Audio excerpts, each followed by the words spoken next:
Bueno, muchas gracias. Entonces, las lesiones deportivas son muy parecidas a las de la vida cotidiana. El tema es el diagnóstico, el tratamiento, que a veces los tiempos no son tan favorables, y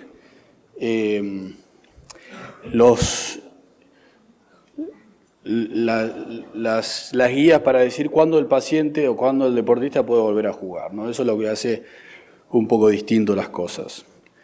En general, en todos los deportes lo que uno ve es columnas que viven más de su edad, ¿no es cierto? Hay un jugador de golf que hace 300, 400 swings por día, no es lo mismo que alguien que juega los fines de semana. Lo mismo con los tenistas, lo mismo con los que hacen hiperextensión mucho. Entonces uno ve que hay pacientes que tienen muchos problemas y en general uno trata obviamente de respetar y no decirle que no pueden volver a jugar y no decirle que cambien de deporte si se puede y tratar de que vuelvan a ese deporte lo antes posible.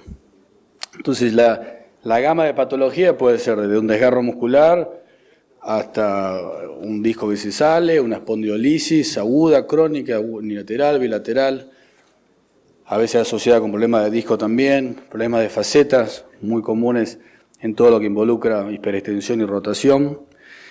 A veces esas facetas crecen tanto que el paciente presenta con radiculopatía por una estenosis foraminal justamente de ese lado, derecha, de izquierda, depende si el deportista es derecho o izquierdo.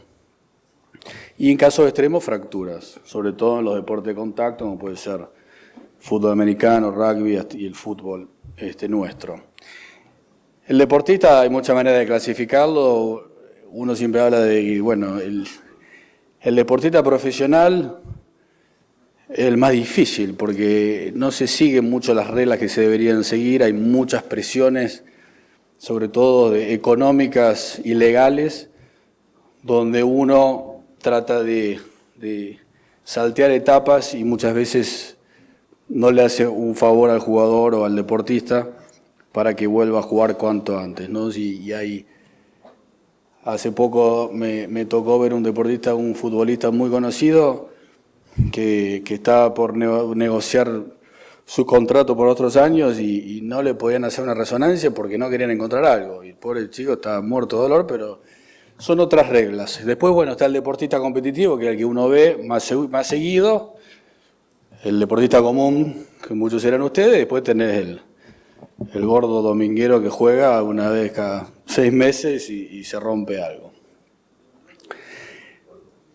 Este es Tiger Woods, como ustedes lo ven acá, que estuvo jugando mucho tiempo con mucho dolor de cintura y también con las mejores intenciones. Se le hicieron una microdisectomía, anduvo mejor pero no bien, se le hizo otra, hasta que se le solucionó el problema y como todos saben, ahora está andando muy bien.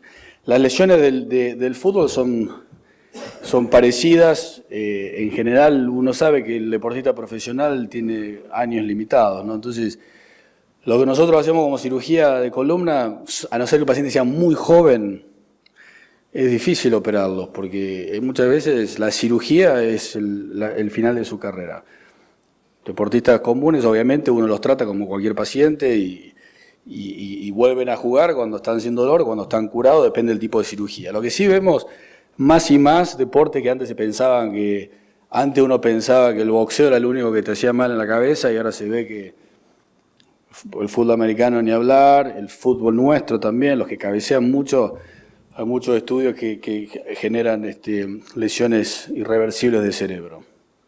Fracturas, como pasa en todo, fue la fractura que lo salvó a Neymar del papelón antes de Alemania, que parecía que lo hubiesen matado, pero tenía una fracturita de transversa. Después lo sacaron con todo un yeso y demás, pero bueno. ¿Cómo tratamos a estos pacientes? Como todos, siempre tratando de de calmar el dolor, de diagnosticarlo de forma adecuada cuál es el problema. Y muchos de estos pacientes necesitan muchas modalidades, ¿no? Son pacientes que por ahí la radiografía no muestra mucho, por ahí la resonancia no muestra mucho, por ahí la tomografía muestra, pero uno no sabe si es agudo o es crónico, o si de ahí viene el dolor. Entonces ahí, bueno, inyecciones ayudan mucho. Después de las inyecciones, los deportistas, bueno, hay que pedir permiso a las respectivas asociaciones por el tema de doping, pero obviamente que uno trata todo esto antes de operarlo. Lo que nosotros hacemos, sí, las descompresiones son muy fáciles de que el paciente vuelva si se necesita, pero cuando ya el problema es discogénico o inestabilidad, que uno tiene que pensar en artrodesis, realmente uno trata de que sea lo último. Entonces acá sí, en el deportista, cuando todas las modalidades de inyecciones, de radiofrecuencia, yo sé que ahí por ahí está el doctor Juárez, que tiene mucha experiencia en radiofrecuencia para deportistas así de elite, tenistas, que realmente funcionan, además que son deportistas que tienen, creo yo, por la actividad que tienen un umbral de dolor muy alto. Entonces, quizá no los cure del todo, pero uno le baja un poco la magnitud del dolor para que vuelvan a jugar. La hernia de discos es lo más fácil de hacer para deportistas, porque uno sabe que a las 6 semanas ya puede empezar a correr y a empezar a practicar, y a los 3 meses uno los deja volver a correr, ¿no? Este es un paciente joven, profesional de fútbol americano, que tenía una hernia de disco bastante grande, y el jugador de fútbol americano es distinto del resto, porque a ellos no les duele nada, no tienen dolor, para mí no son normales, no tienen dolor. Él venía porque cuando tenía que gritarle a sus compañeros se le dormía la cola y se asustó porque, no quería que se le vaya para adelante el adormecimiento, pero él no tenía ningún dolor. Entonces, con una disectomía simple anduvo muy bien. Y a los 3 meses volvió a jugar, aunque la gente, el club y demás quieren que vuelva antes. Problemas facetarios, a veces los centellos o combinación de SPECT o PET ayudan. Y cuando este es un paciente tenista profesional, que él hacía al revés a 2 manos. Cada vez que pegaba al revés tenía ciática. Y a pesar de eso ganó Wimbledon, pero después no pudo más y se operó. Y después el dolor le volvió, pero ahí la cara no se ve, pero el dolor ya no era de la columna, sino de la cadera. Licio o listesis, la licio obviamente es primero y es muy común en los deportes. Yo creo que si uno le mira la radiografía de los 10 mejores tenistas del mundo, creo que 8 tienen lisis. Y les duele a veces. El problema es que, cuando uno viene le duele y hay que hacer algo, pero desde ya el deportista profesional uno trata, sobre todo cuando ya no son muy jóvenes, de patearla para adelante. Deportistas de secundaria y demás, que en Estados Unidos le dan mucha bola a los deportes en la secundaria o en el college, también hay que tener cuidado, porque son lesiones que si uno lo opera, pierden el subsidio, entonces les cambia la vida. Entonces hay muchos otros factores que hacen la cirugía del deportista no tan simple, ¿no? Porque a veces hay chicos que prefieren seguir jugando con dolor y no operarse, porque de ahí ya les cambia la vida. O sea, el colegio no lo acepta, tiene que ir a otro y demás. Cuando todo falla y siguen con mucho dolor, cuando más jóvenes mejor, lo ideal es tratar de evitar sacarles movimientos. Si se puede reparar la lisis, se repara. Este es un paciente que lo operé hace años y después se le saca la instrumentación, porque la cirugía posterior en pacientes muy activos, por lo menos en mi experiencia, los tornillos o demás lo siente. Entonces, en general son pacientes que uno se los saca y a los 10 días, a las 2 semanas, uno los deja volver a jugar. Ya cuando hay espondilolistesis, este era un chico jugador de fútbol profesional de Panamá, que tenía una espondilolistesis con mucho dolor, se operó y a los 6 meses volvió a jugar, pero era joven. Eso es lo que tiene. El deportista profesional no es la cirugía el que lo saca del circuito, sino que son los meses que no juegan, y volver a jugar al mismo nivel de antes no es fácil, sobre todo a cierta edad. Para nosotros son todos jóvenes, pero el deportista, un deportista de 28 años en tenis ya es viejo. Las fusiones siempre uno trata de hacerlo por adelante, por el costado, por lo que les decía antes, y si se puede hacer algo mínimamente invasivo, y también acá sí, en este grupo, si la patología es muy marcada, se puede hacer reemplazos de disco que andan muy bien. Este era un jugador de hockey profesional. Lo habían operado 2 veces, una disectomía con recurrencia y además un pie débil. Lo que pasa es que el pie débil, los jugadores de hockey sobre hielo lo tienen fijo, entonces mucho no le molestaba. Pero el dolor de cintura sí. Cada vez que golpeaba, le costaba, las piernas se le ponían muy duras y entonces perdía muchos segundos en arrancar. Entonces le hicimos una cirugía por vía anterior, a los 6 meses volvió a jugar y sigue jugando. Esto es un poco la importancia de lo que uno hace, ¿no? Porque obviamente es muy conocido y cuando empezó a operarse de columna que andaba mal, su vida fue un desastre. Esa foto cuando lo meten preso porque estaba con muchas drogas encima, drogas de dolor, ¿no? Pero bueno, este es un ejemplo que todos debemos usar para pacientes comunes, para pacientes profesionales. Uno escucha barbaridades de las fusiones, qué sé yo. Gracias a la fusión, Tiger Woods ganó el mes pasado el Abierto de Estados Unidos. Cirugías mínimamente invasivas, este paciente se había caído a caballo, había hecho una lesión de disco muy alta, y bueno, esto es muy fácil hacer un XLIF, y a los 4 meses y medio, a los 3 meses volvió a montar y a los 4 meses y medio ya estaba saltando otra vez. Reemplazo de disco, se acortan los tiempos, porque uno no tiene que esperar que haya artrodesis. Entonces eso tiene la ventaja. Este era un esquiador profesional y bueno, entonces ya a las 6 semanas el esquiador que no hace saltos y demás, uno lo deja volver. Entonces las lesiones depende de la lesión, depende del nivel del atleta, de la etapa del atleta, y hay factores que son ajenos a la medicina, que no están buenos, pero que hay que tomarlo en cuenta cuando a veces lo correcto es esperar y dejarlo que tomen decisiones por otro lado para después solucionar el problema.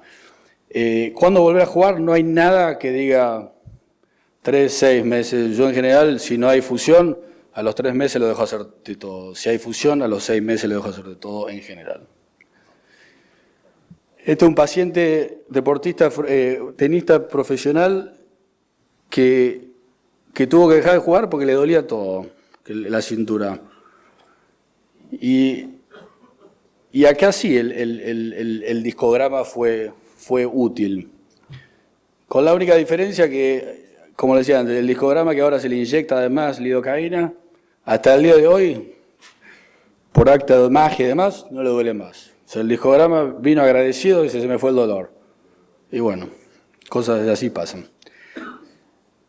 Y así estamos. Entonces, en el deportista en general uno trata de entender lo que hace, por qué pasó, evitar que le vuelva a pasar. La mayoría no necesitan cirugías.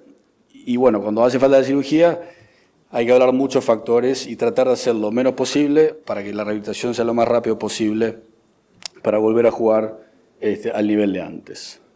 Muchas gracias.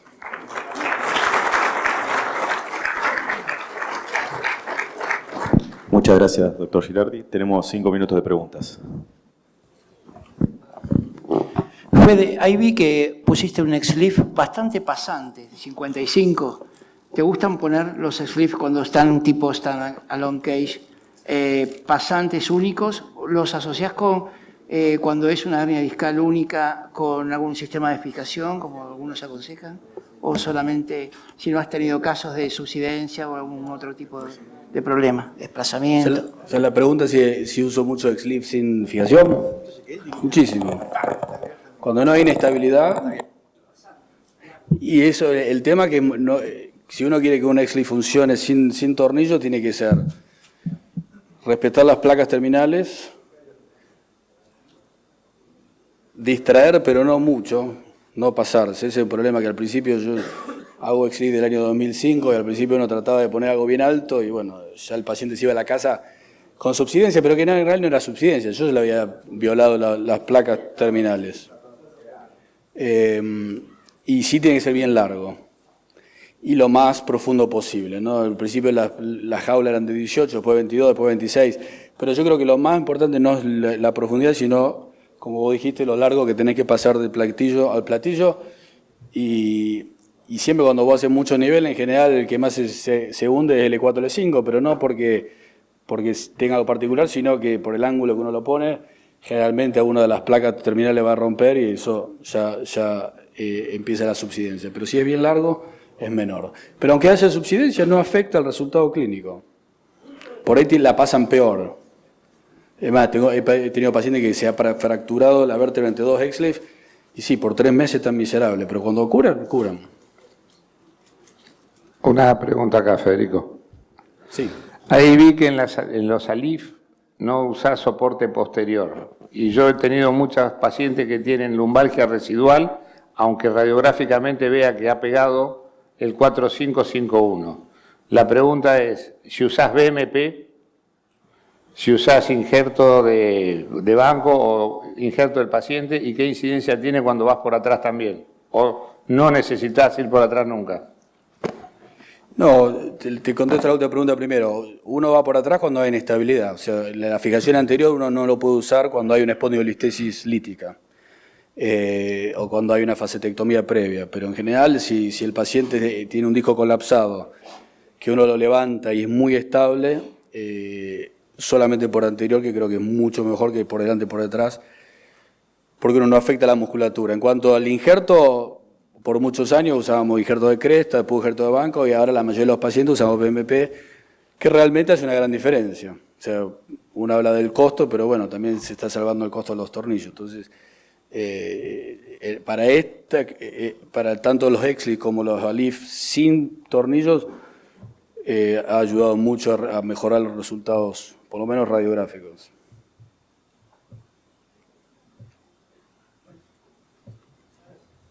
Muchas gracias.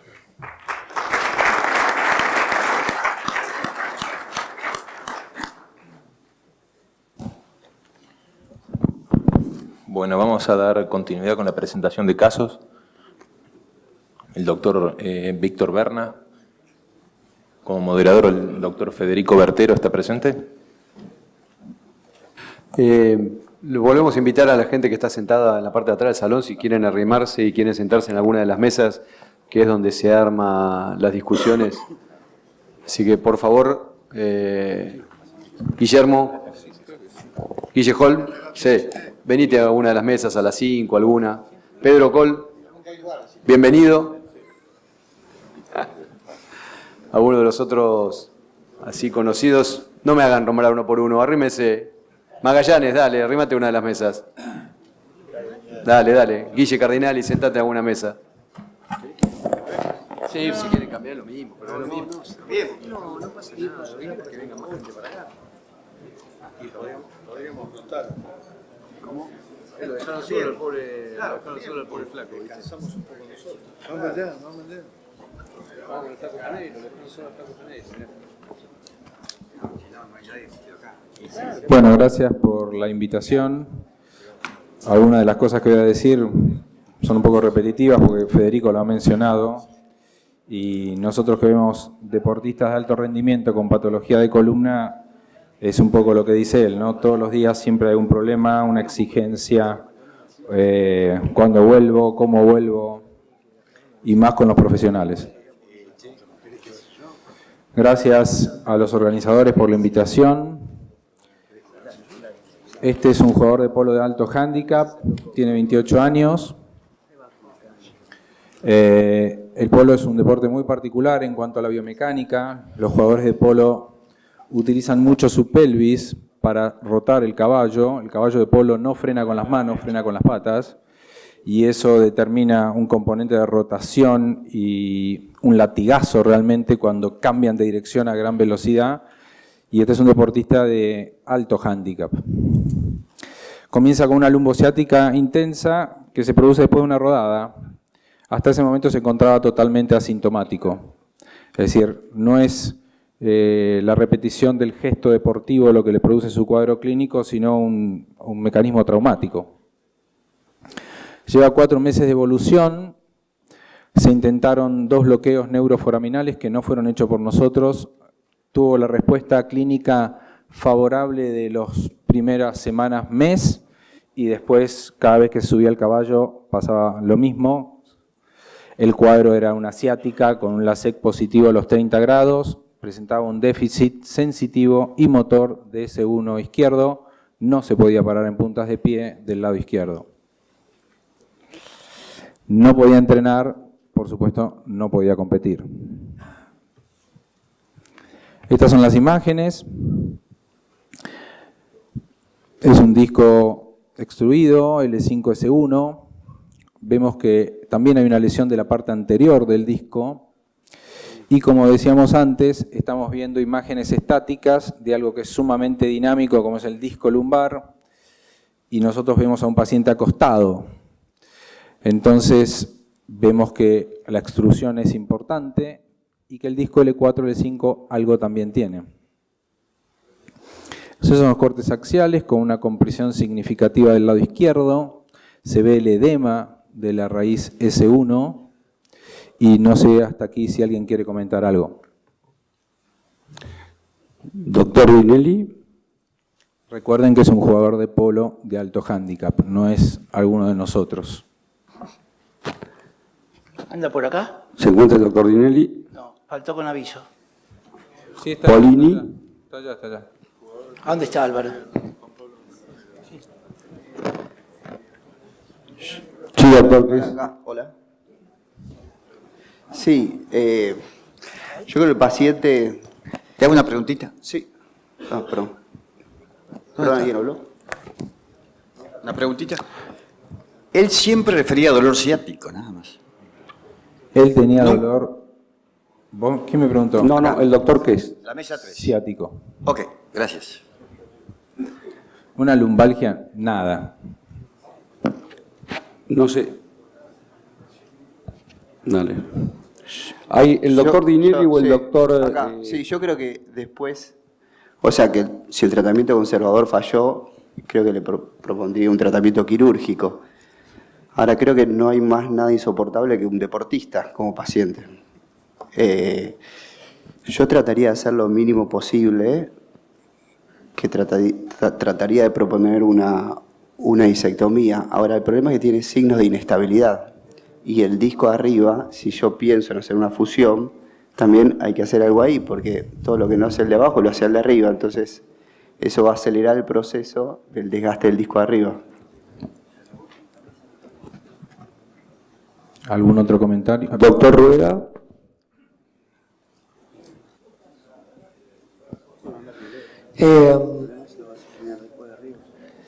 Bueno, coincide la clínica con lo que se ve en las imágenes. Tiene 28 años, 4 meses de evolución, tratamiento ya con bloqueos, hay déficit motor y sensitivo. Y en la resonancia se ve discopatía L4, L5, L5, S1 y la extrusión discal L5, S1 del lado izquierdo. Es un paciente candidato para eventualmente cirugía, ¿no? Ahí el doctor... Sí.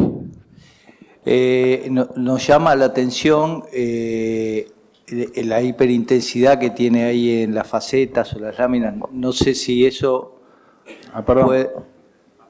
puede llegar a ser una fractura trabecular, puede ser una lesión por el trauma.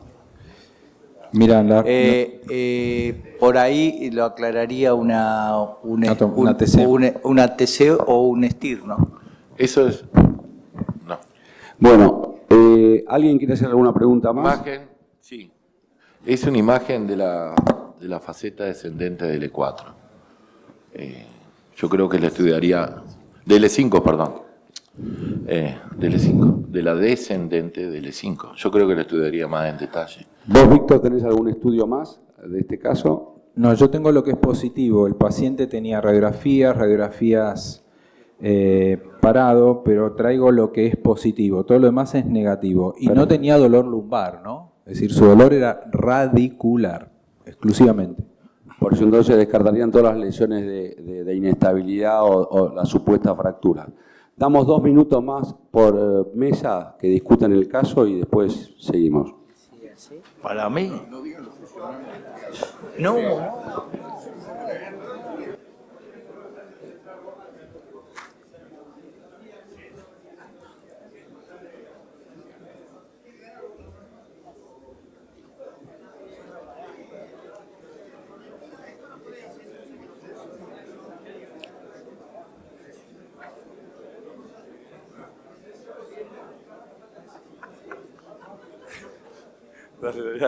Ahí.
Bueno, ¿ya están listas las mesas? El doctor Qués va a decir lo que opina la mesa 3. Considerando las enseñanzas que nos dejó el doctor Girardi, optamos por la disectomía. Disectomía simple, muy bien. Sí.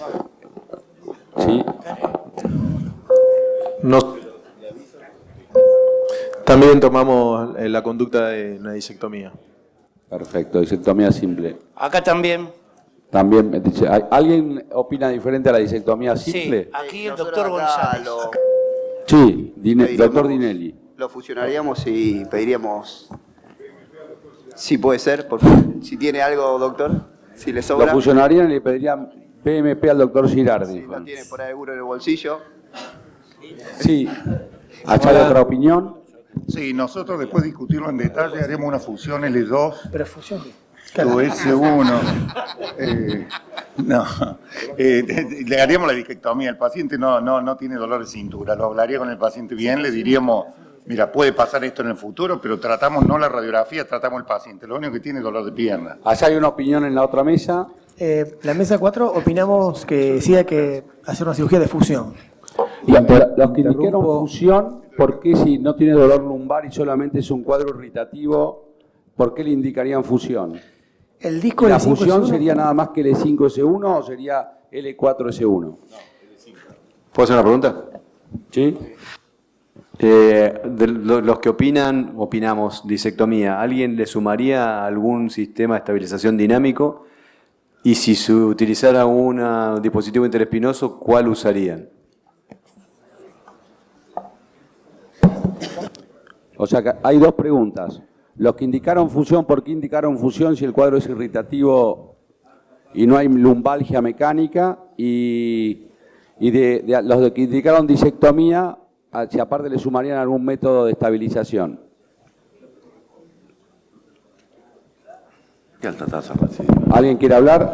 Sí, yo creo que ahí tiene hay alta cambios tasa módicos. recibimos. Doctor Ramírez. Doctor Ramírez. Sí, yo personalmente, como hago un método mínimo invasivo para la hernia de disco y no le haría fusión, le hago una cirugía microvideoendoscópica que está absolutamente indicada en pacientes deportistas de alta competición porque no alteramos la masa muscular. Perfecto. Nosotros lo pensamos porque tiene cambios MODIC, entonces pensamos en fusionar el E5S1 y por el tipo de deporte que hace.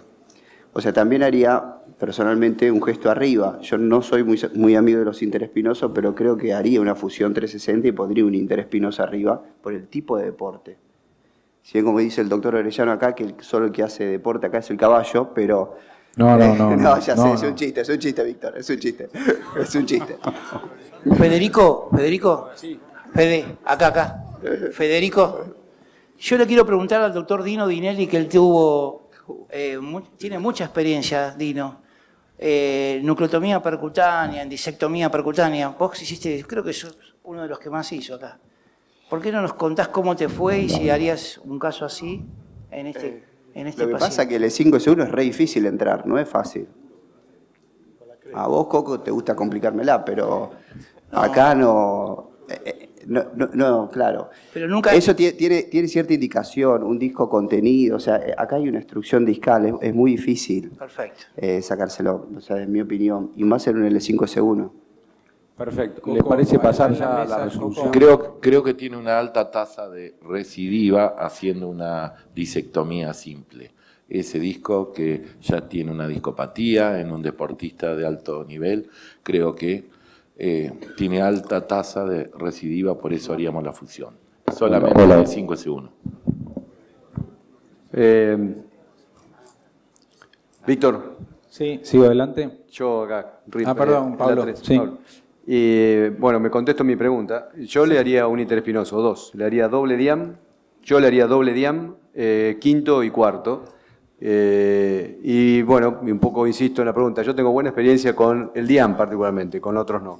Pero con el diam en quinto espacio y cuarto espacio, no me puedo quejar, me ha ido bien. Muy bien. Seguimos adelante. Como bien dijo el doctor Macaño, uno no trata imágenes, sino que trata pacientes. Y esta es una imagen con un paciente, como dijimos antes, que su deporte y su disciplina deportiva es muy particular. Nosotros le volvimos a repetir el bloqueo, pero lo mandamos con el que para nosotros es el campeón de los bloqueos, y realmente la mejoría, para nosotros el bloqueo tiene una triple acción, es tratamiento, es diagnóstico, porque certifica que si el paciente mejora la raíz afectada, es esa la raíz que está comprometida, pero aparte es pronóstico. Y es pronóstico porque si el paciente vuelve a las 3 semanas con la ciática de nuevo o al mes y medio, el bloqueo no es suficiente y necesita algo más. Estas son las opciones de tratamiento que fueron mencionadas: la microdisectomía simple, la microdisectomía más una función posterolateral, un TLIF L5S1, un MIS-TLIF L5S1, y si alguien trataría el cuarto disco, protegemos el cuarto disco en el caso de hacer una fusión. Bueno, estas preguntas fueron medianamente contestadas todas. Hubo gente que puso interespinoso en L4 y L5 y el que artrodesó L5S1 también puso un interespinoso en L4 y L5, disectomías simples y fusión. Okay. Bueno, ese es el paciente, el de la camiseta naranja, que por suerte este año le fue muy bien en el abierto. Y nosotros lo que le hicimos fue un MIS-TLIF, una disectomía mínimamente invasiva con una fusión en 360 grados, y le protegimos el disco L4, L5 con un interespinoso de bloqueo lateral. No lo hicimos por contubo, lo hicimos con 2 Wilce, porque el Wilce también nos permitió, 2 pequeñas Wilce, nos permitió colocar el interespinoso de forma lateral, y ese es el resultado final. Perdón, Víctor, ¿hay L4, L5 también hiciste una liberación? No. ¿Una vinotomía o no? No. Ah. Está distraído el espacio por la colocación del interespinoso. Ningún gesto descompresivo en el L4, L5. No tocamos el disco L4, L5.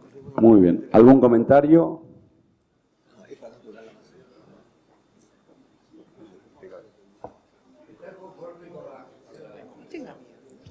Para la descompresión utilizamos 2 vías es decir, hicimos Wilce de los 2 lados para la colocación de los implantes, pero aparte el Wilce te permite muy bien llegar a la faceta, hacer la facetectomía y hacer un TLIF. Si vos te fijas en la radiografía de frente, tiene puesta una caja oblicua que está bien central. La caja tiene una sola caja, la caja es bien central, y lo colocamos a través de un tubo, pero utilizando la vía de Wilce. La misma vía de Wilce nos permitió poner los percutáneos, y la misma vía de Wilce nos permitió acceder con un interespinoso de colocación lateral y bloqueado en el L4, L5, pero el disco L4, L5 no lo tocamos. Chino, ¿y la misma vía de Wilce te permitió colocar injerto posterolateral o no le pusiste injerto? No, le pusimos injerto por delante de la caja, que es el injerto que utilizamos de la facetectomía. Eso es controversial, buenísimo. Sí, pero a mí me enseñó el doctor Girardi que es muy importante el injerto adelante de la caja, y él le insiste mucho en ponerlo. El trabajo de los end plates es fundamental para la fusión. Una buena fusión anterior por vía posterior con una instrumentación yo creo que es estable, y si uno pone bastante injerto delante de la caja, creo que con eso es suficiente. TLIF.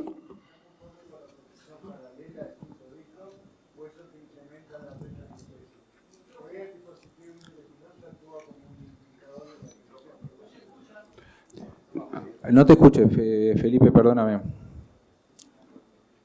¿Se está conforme con la posición final del quinto disco, con los gameplays totalmente paralelos?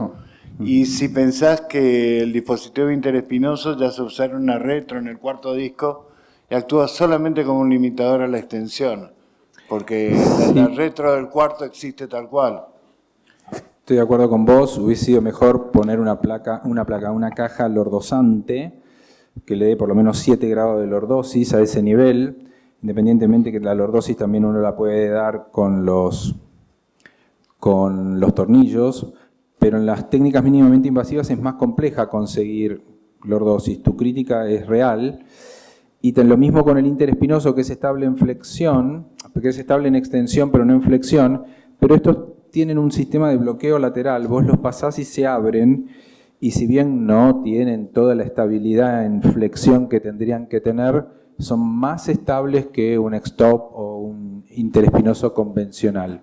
Se bloquean con 2 aletas laterales una vez que uno pasa por debajo del ligamento, preservando por supuesto la línea de tensión posterior, ¿no? Lo que uno lee sobre los trabajos de Misty Leap, justamente el problema es el paralelismo del disco y que no logran dar una lordosis. Eso es lo que la generalidad en el Misty Leap es menor la capacidad de lordotizar que en el TLIF abierto. Y lo otro que me gustaría preguntarte es si tenés experiencia en el TLIF anterior, en la instrumentación nueva, que sí me da capacidad de poner un dispositivo transversal con mayor lordosis. No tengo experiencia. ¿Alguien tiene experiencia en el auditorio sobre el TLIF lateral?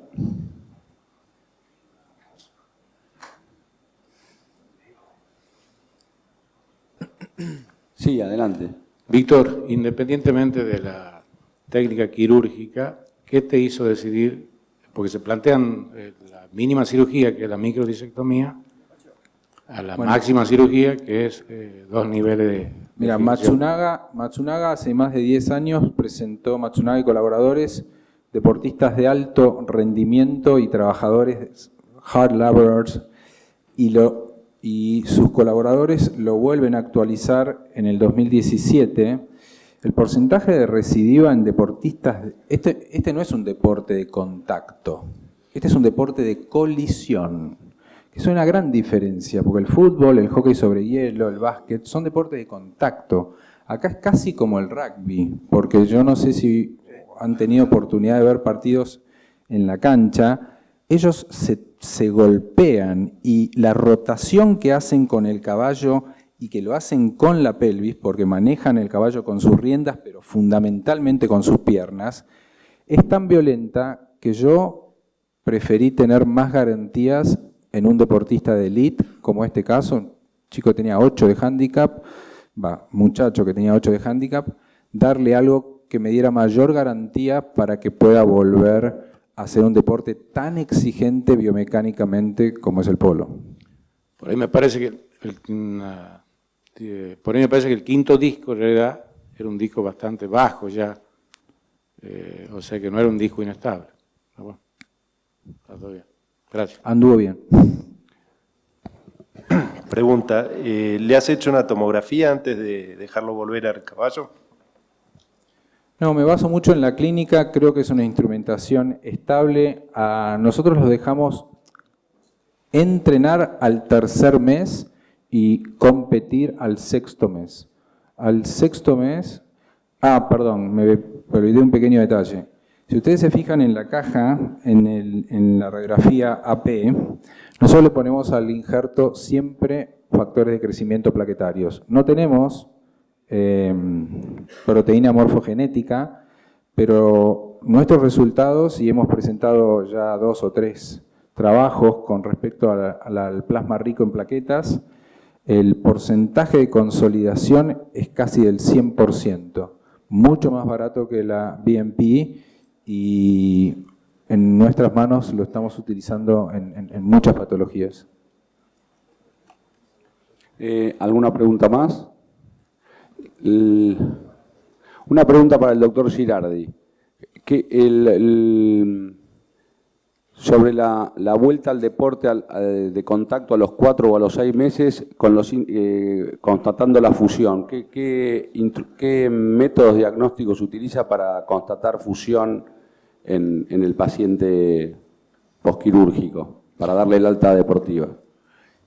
Y en general hacemos tomografía computada a los 3 meses. Y si no hay índice de artrodesis, depende del deporte. Si está asintomático, por ahí lo dejamos volver, depende del deporte si hay algo no de impacto. Pero si es de impacto, esperamos hasta que esté artrodesado para volver a competir. Pueden entrenar sin que esté pegado totalmente, pero jugar en profesional no lo dejamos hasta que la tomografía muestre unión ósea. ¿Y la tomografía, algún corte en especial, sagital? ¿Qué busca? ¿La fusión corporal, la fusión posterolateral? Depende del tipo de artrodesis que uno haga, pero generalmente son cortes de 1 milímetro y con reconstrucción coronal sagital siempre. Sí, pero y ahí uno abarca la posterolateral, la faceta y lo intersomático que uno haya hecho. Perfecto, gracias. ¿Alguna pregunta más? Bueno, damos por terminado. Hay otro caso. Tenemos un poco más de tiempo.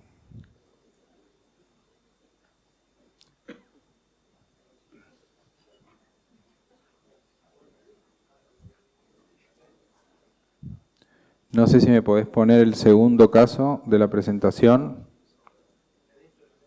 ¿Sí? Caso 1, caso 2.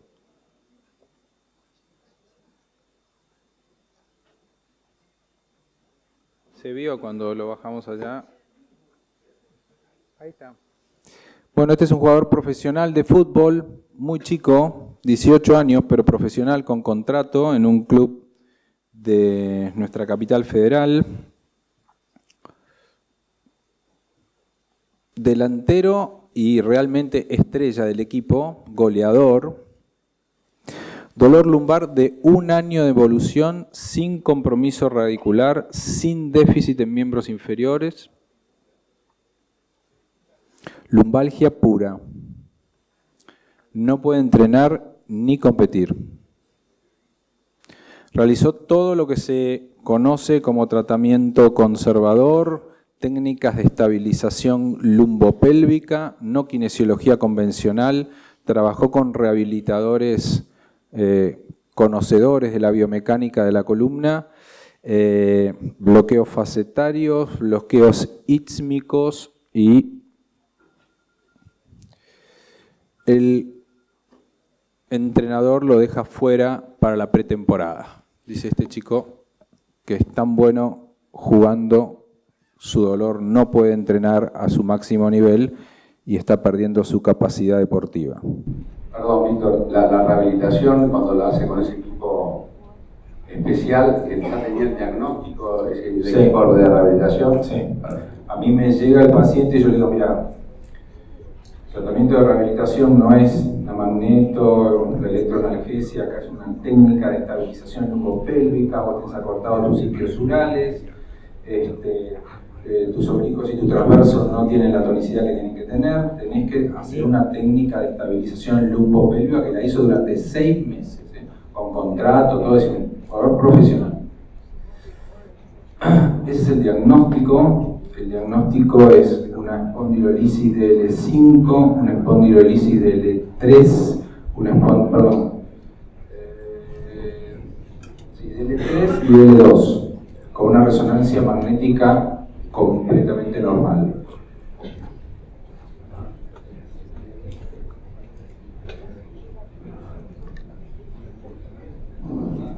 La única que se salva es L4, L5, L3, L2. Víctor, ¿le hiciste centello a este chico? Me sacó el micrófono. No le hice centello y ahora vas a ver por qué no le hice centello.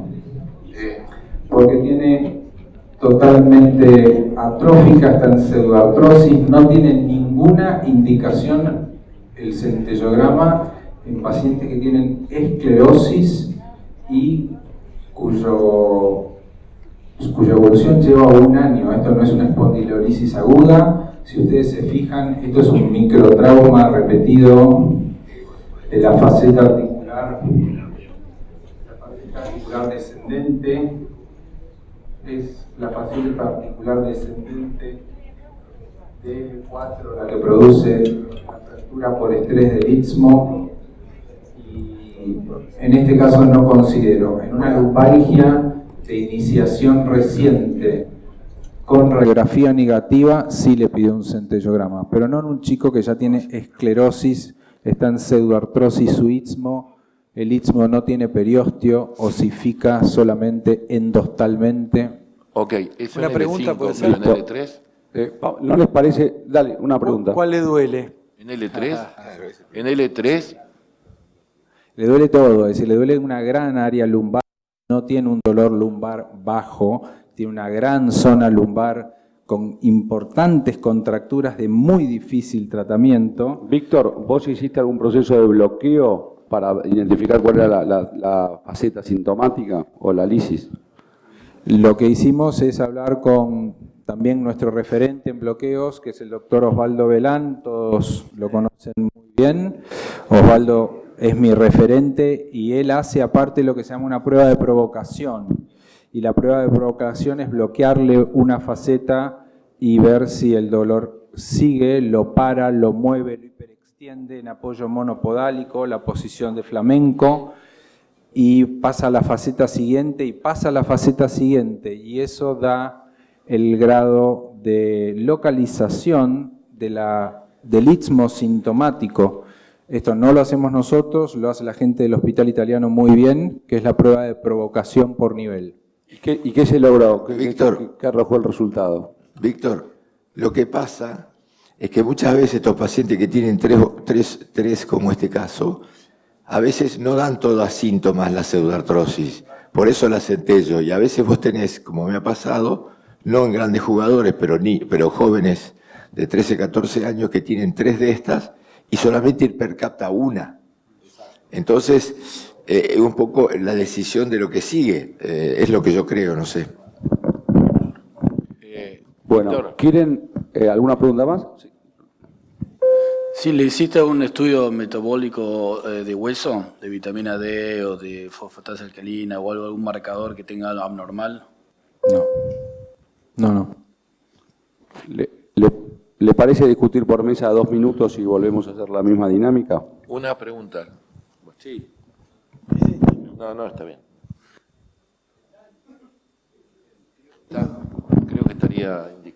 Creo que estaría indicado en este caso estudiar el metabolismo óseo con un PET-CT, porque justamente creo que en L2, en L3, no sé, el istmo ese puede haber sido por estrés. En el de L5 sí no hay esclerosis, como vos decís, pero en L2, L3 no estoy seguro ahí. Creo que yo le hubiera hecho un estudio de...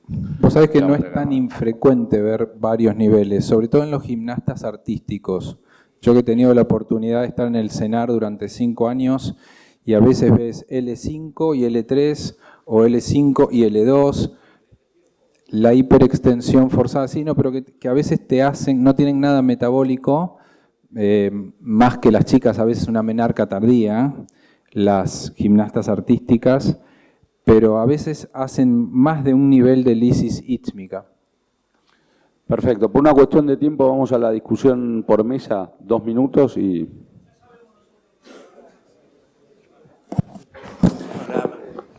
Nosotros... No. Vamos a discutir.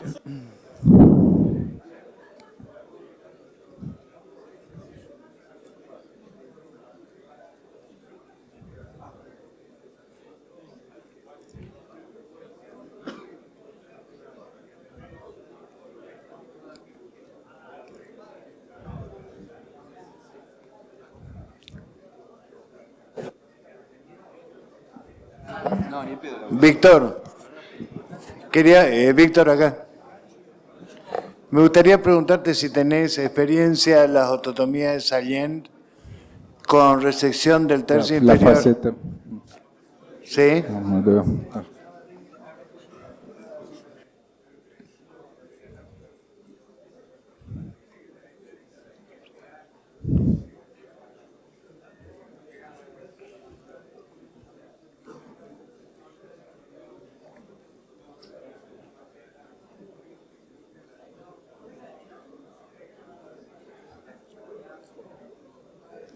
L5 S1, L5 es bilateral, L3 es unilateral, L2 es bilateral.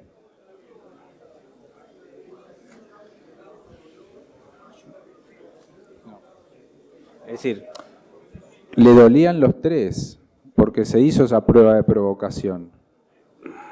No yo, lo bloqueó el doctor Belán y él te informa, bloqueé tal y provoqué, anulé el dolor bajo, bloqueé esta, siguió el dolor más arriba y así va subiendo los niveles.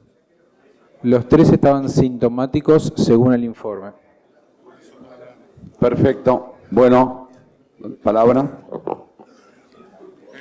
La decisión de la mesa 1 es reparación de la pars con tornillo gancho, con injerto autólogo, en lo posible tomado por un punch de cresta ilíaca, para asegurar la consolidación de la pars interarticular, en L2 y en L5 bilateral, y en L3 unilateral donde tiene la pars rota. Perfecto. ¿Alguna otra mesa? La mesa 5. Nosotros hablamos de hacer una artrodesis baja, L5-S1, y la reparación arriba, con tornillo. Los otros dos niveles, repararlo. Repararlo. La Con unilateral injerto, y así la como bilateral. dijo el doctor, pero reparar. Y hacer fusión L5-S1. L5-S1. Perfecto. Mesa 3. Haríamos lo que pensamos, ototomía de Salient en 3 niveles, sección del articular inferior, del tip del articular inferior, cruentás con una fresa el área del isis y el injerto que sacás de la faceta lo apoyás sobre el área del isis, faja lumbar durante 8 semanas, lo rehabilitamos y le pedimos ejercicio en hiperextensión. ¿Tenés alguna experiencia en eso, Felipe? Sí, en jugadores de vóley. ¿Y han dado bien? Sí, la verdad que me dio buen resultado. Perfecto. Es una osteotomía vieja, la osteotomía de Salient, fue preconizada por René Louis en Francia. Y la verdad que el mecanismo de impingement de las dos facetas en el disco es bastante controversial y discutido. Pero es una osteotomía que da buen resultado. ¿Qué es resecarle la articular inferior? El tip del articular inferior. Y la realidad es que cuando uno reconstruye un ismo, eso lo hace rutinariamente. Porque si no sacás el articular inferior, el tip del articular inferior, No ves el defecto. no ves en toda su extensión el istmo. Perfecto. Creemos que es una muy buena oportunidad e indicación para indicar una reparación de los arcos, de los istmos, y que el problema también lo vemos en la mesa abajo, donde indicaríamos específicamente la osteotomía que hablaban para evitar el impingement del articular. O sea, harían Pero reparación somos de los partidarios de tres reparar la pars. Reparar la pars en los 3 niveles y como técnica la osteotomía del tips del articular inferior. Así es. Perfecto. Perdón, paso el micrófono. Yo quería hacer una aclaración también. Yo soy partidario de reparar la lisis, pero me ha ocurrido en 2 ocasiones que reparé de un solo lado porque era unilateral y al año fracturó del otro lado. Buen punto.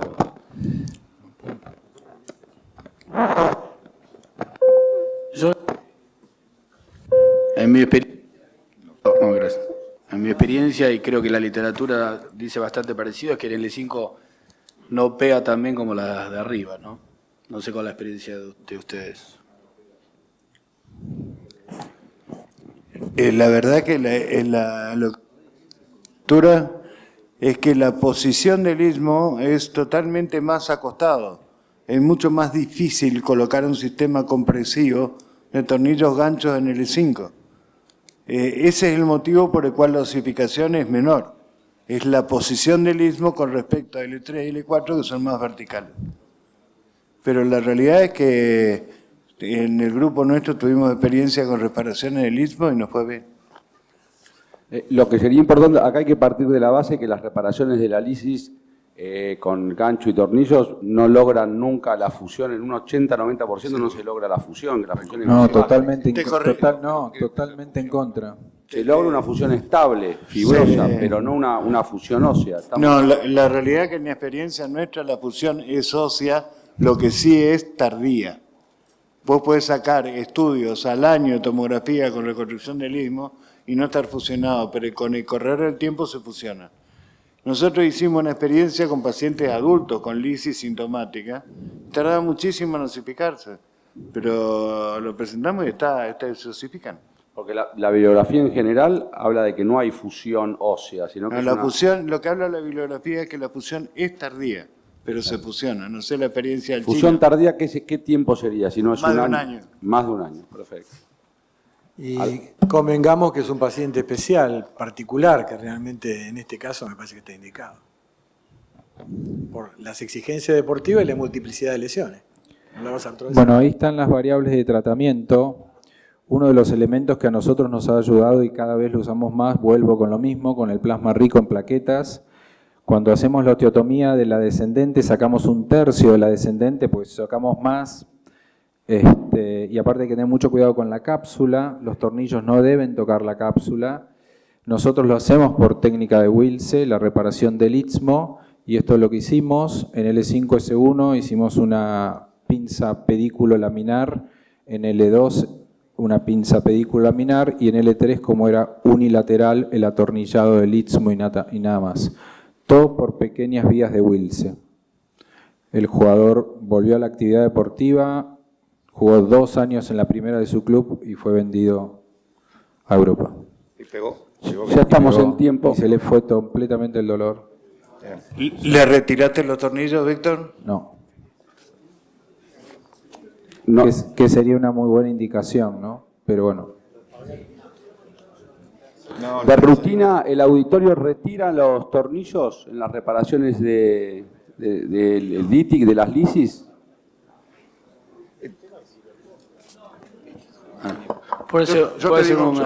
Federico, ¿puedo hacer un comentario Sí. muy controversial? Silencio, por favor.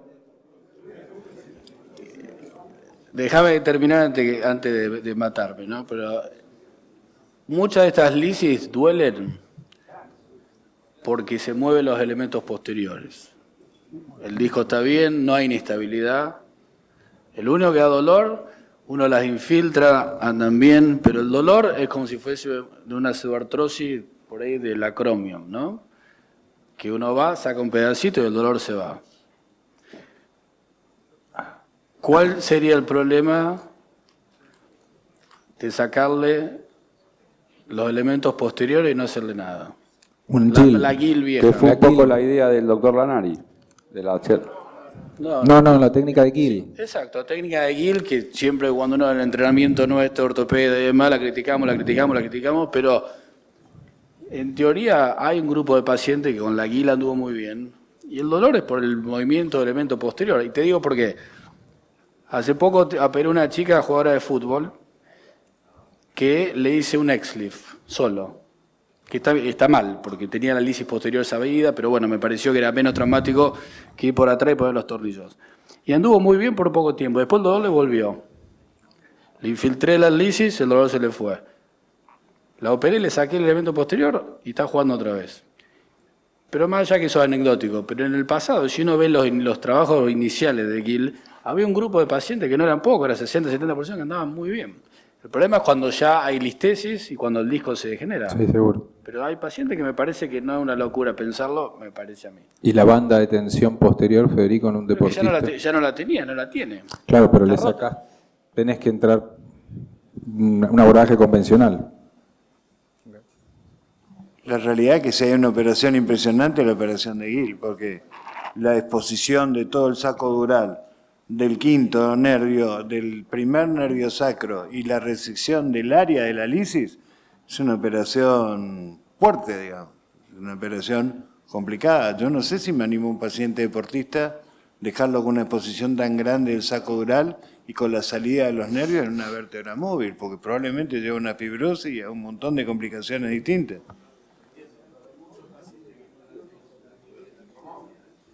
El micrófono, por favor.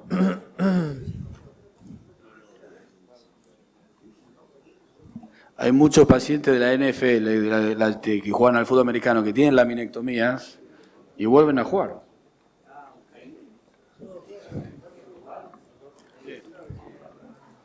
Yo tuve oportunidad de ver 2 pacientes a los que se le había hecho operación de Gill solo hace más de 30 años y vinieron por lumbalgia crónica y lo que vi fue colapso completo del disco. O sea que probablemente es cierto que saca el dolor al eliminar los elementos posteriores, pero muchos años más tarde termina generando o incrementando la inestabilidad, me parece. Te puedo decir una cosa. Nosotros, cuando estaba en Miami Children con Michael O'Brien, escribimos una técnica que ahora estamos en la fase de hacer la parte cadavérica, que usamos la técnica, tuvimos varios pacientes, chicos más que nada, tenistas de alta competencia, nadadores, con 1 o 2 niveles, con lo mismo, y usamos la técnica de Bach, la vieja técnica de Bach, que son los tornillos cruzados. Usamos, en vez de usar los tornillos, usamos lo de 375 del Mirage, del sistema Mirage cervical. Entonces le ponemos los tornillos en los 2 lados, los cruzamos, le rompes el crack ahí en la pars, le pones hueso para que pegue, lo hacíamos, ellos usaban un poco de BMP, yo ahora lo he hecho con el bone marrow, el bone marrow aspiration, y conectamos las dos, que creemos que es biomecánicamente más estable que la BAC, la conectamos porque son tornillos multiplanares, los conectamos con una barra, y tuvimos muy buenos resultados. Pero tuvimos pseudoartrosis también, pero los resultados en general fueron buenos. Perfecto. Una técnica Sí, perdón. Ya estamos Perdón, en tiempo, doctor. ya muy pasados de tiempo. ¿Alguna pregunta última? Perfecto. Muchas gracias. Muchas gracias, doctor Berna.